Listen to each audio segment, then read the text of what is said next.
کمک میکنیم، همراهشان ایفای وظیفه میکنیم.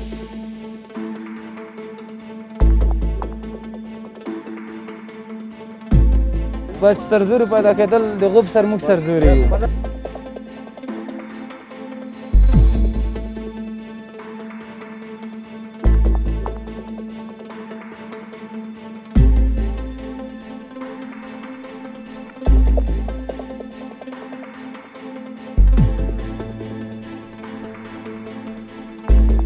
گرفتیم. بر ما خیلی مفید بوده. ما زیاد چیزا رو یاد گرفتیم و میتونیم که از خود دفاع کنیم و در عین انجام وظیفه از این استفاده خوب کنیم. خواست ما از خانمایی که در صفوف پلیس سابق بودن عالی نیستن، باید همگیشان باید بیاین، هیچ کدام تهدید فشاری نیستن. نوی قربانی راغلی نظام دا نظام چې په زرهاو پولکاو شهیدان مړ کړي دي، په زرهاو پولکاو یتیمان راته پاتې دي. دې پاک او سپېڅلي نظام محافظ ساتونکی او نماینده ته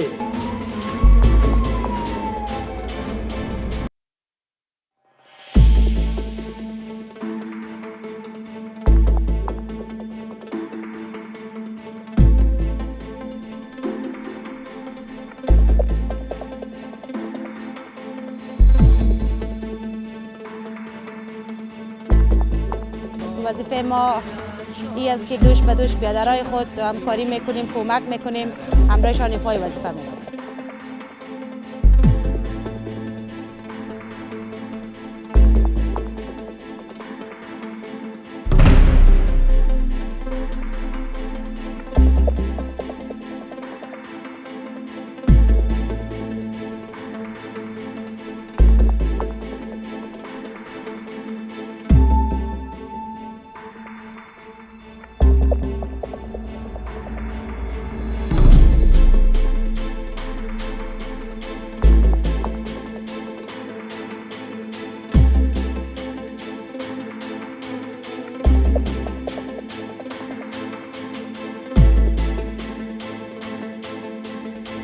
انشاءالله الرحمن دا ژمنه کړې ده چې په افغانستان کې به نور انشاءالله الرحمن دایمي امن او سوکالي به وي.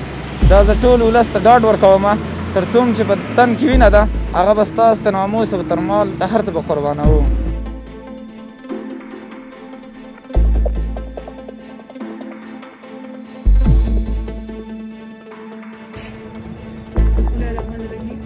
موږ د وزارت داخلي د خوا نه دلته خپل د وروڼو سره د امارات د وروڼو سره موږ توظیف سوي یو د دې لپاره چې د کورونو کې تلاشي وکړو او د کورونو کې د زنانو تلاشي په خصوص موږ خپله کړې ده. نو موږ د دې نه دوی ته داسې تقاضا لرو چې زموږ سره همکاري وکړي تر څو موږ وکولی شو په دې خپل عملیاتو کې یا په دې خپل تصویبي عملیاتو کې موږ پکاري لرو، یعنې موږ سره کوشش وکړي چې خفه نه سي یا زورده نه سي د خلکو نه، ځکه دې کار سره هم دوی ته فایده رسېږي هم موږ ته فایده رسېږي، تر څو موږ وکولی شو چې دغه شیان چې دوی په کورونو کې پټ کړي دي یا مثلا د هغه نه دوی په تروریستي حملو کې د هغه نه استفاده کولی شي، موږ کوشش کوو چې هغه په یو طریقه نه په یو طریقه موږ هغه لاسته راوړو او دوی د دې تکلیفونه موږ بشپړو. نو امیدوار یم چې دغه ښځې انشاءالله د دغه زموږ د دې عملیاتو نه خوښه نه سي او ازرده نه سي او موږ په ډېر ښه ډول کوشش کوو چې دوی ته کوم تکلیف ونه رسېږي. السلام علیکم وروره څه ول دی؟ ښه یې جوړ یې خیر یې ښه جوړ خیرات څه ول دی مومو ښه یې؟ طبیعت چنګه دی؟ د کاروبار سره څنګه یې؟ بیخي جوړ یې؟ کاروبار خو دې جوړ دی؟ بالکل بېشکه څه دی د امنیت سره وروره؟ بیخي ښه یې؟ مشکل خو به نه وي درته؟ څوک خو به دې تکلیفوي نه؟ هیڅ سرزوري خو به هم نه وي؟ بس سرزوري پیدا کېدل د غوب سر موږ سرزوري یو. زه د الله پاس ته یې په سرزوری یم ښه ده خوشحاله یم ستاسو په اجازه. څنګه یې لالا ته؟ طبیعت یې څنګه دی؟ ښه یې؟ څه غلی د امنیت سره څنګه یې لالا؟ بیخي خوشحاله یې؟ زه ښه یې خوشحاله یم.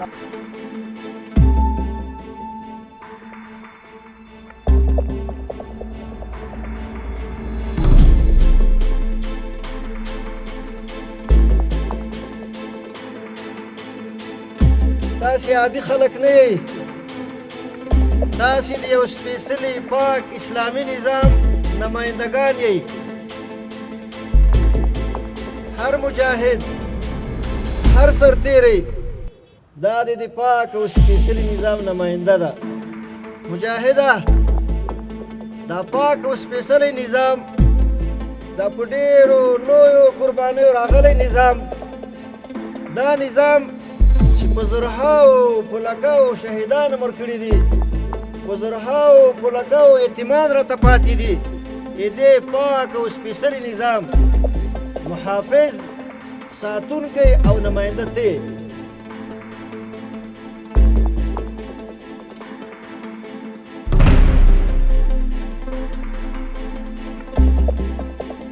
موږ په کابل کې 4 چکپینه لرو چې پرسونل 4 ساعته هلته فعالیت کوي شو ورځ. نو موږ هلته د ولس د خدمت لپاره یو او موږ ملګري نستلیدونکي خدمت کوي او ولس هم موږ څخه خوشحاله دي او موږ د امنیت په باره کې ډېر لاسته راوړنې هم لرو. هماهنګي خو په عموم کې د وزارت داخلي د پولیسو سره موږ ډېره هماهنګي ده او په عموم لویه دنده کې چې کله لویه دنده وي، لویه وظیفه وي د پولیسو د خوا څخه، نو بیا په هغه کې هم موږ د دې سره لکه د اختر په وختونو کې چې د اختر امنیتي تدابیر دي یا نور داسې د ازادۍ او د استقلال د ورځې تدابیر دي، په هغو کې موږ په لویه دنده کې د ټولو ارګانونو سره هماهنګي لرو او په یوه هماهنګي خدمت سره کوو. دغه چکپینو ته کوم ملګري ځي د هغو لپاره چې کوم مسؤل وي یا افراد وي هغه خپل اصول لري چې هلته د خلکو د ولس سره د عام ولس سره ډېر ښه رویه وکړي، د هغو سره ښه برخورد وکړي، د هغو د سپین ږیرو د مریضانو د هر سن خلکو ښه احترام وکړي. که مجرم کس و هغه بیا مجازات سي، هغه ګیر سي او هغه ته موږ بیا دوسیه جوړو او هغه بیا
انشاءالله الرحمن دا ژمنه کړې ده چې په افغانستان